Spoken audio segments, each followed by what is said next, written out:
বিসমিল্লাহির রহমানির রহিম। আসসালামু আলাইকুম প্রিয় শিক্ষার্থী, আমি এখন তোমাদেরকে আরও একটি ট্রান্সলেশন শেখাবো।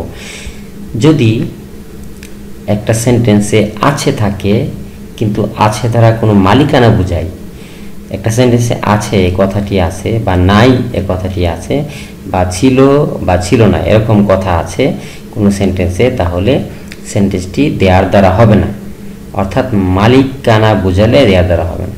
যেমন আমার দুটি কলম আছে, এখানে আছে কিন্তু এটার মালিকানা আছে। যেমন আমার দুটি কলম আছে, এখানে আমি হচ্ছি এই দুইটা কলমের মালিক, এই কারণে মালিকানা বোঝাচ্ছে, এটা দেয়ার দ্বারা হবে না।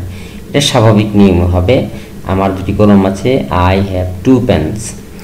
আমার কোনো কলম নাই, আই হ্যাভ নো পেন।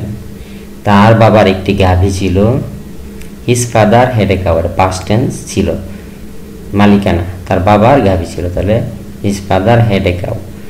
মেয়েটির কোনো ডায়েরি ছিল না, the girl had no diary. তাহলে যখন কোথাও কিছু আছে বা নাই, ছিল বা ছিল না থাকে, তাহলে দেয়ার দ্বারা শুরু হয়। আর যখন এটা মালিকানা বোঝায় তখন দেয়ার হয় না, স্বাভাবিক নিয়মে হয়, সাবজেক্টের পরে ভাব। থ্যাংক ইউ, আল্লাহ হাফেজ।